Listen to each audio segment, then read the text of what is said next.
The closed corner feature allows you to control the appearance of sheet metal seams. In this part, I have a corner where two flanges of a miter flange feature meet. The closed corner feature will allow me to extend one of these flanges to close this gap. To close the corners, I click on the closed corner icon on the sheet metal toolbar.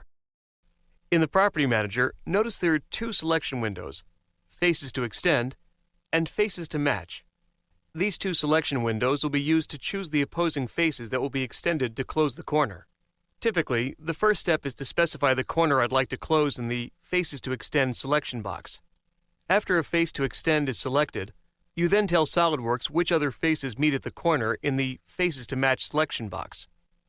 Now before I select anything, notice the Auto Propagation and Coplanar Faces checkboxes at the bottom. These will be enabled by default.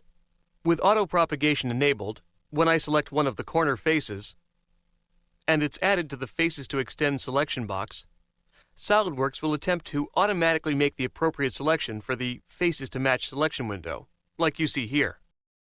Because the Coplanar Faces checkbox is selected, SolidWorks looks to automatically add faces that lie in the same plane to this corner. But in this particular example, there are no coplanar faces, so the option has no effect. If I clear the selections, the Auto Propagation checkbox clears, and I need to make either the selections manually or recheck the box.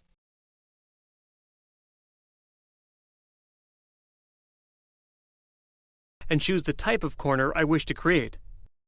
The three available types are butt, overlap, or underlap. The butt type will extend both flanges, leaving the smallest possible gap between them. The overlap and underlap types will extend one flange to close the corner. Although the corner is being closed, the two flanges are not being fused together. Rather, the gap between them is being minimized. You can control how much of a gap to leave by changing the gap value in the Property Manager. Also, when using the overlap or underlap option, you can specify a ratio that will determine the extent of the overlap. This ratio can be any value between 0 and 1. When using 0, there will be no overlap. When using 1, you'll have a full overlap. I'll click OK, and the closed corner feature is complete. By the way, I could have selected more than one corner to close. If you do select more than one corner, the same corner type you select will be applied to all corners. Now I'll show you one more example, using a more complicated corner. This part has an extruded cut that cuts into the corner. I'll activate the closed corner feature and select the faces along one side of the corner.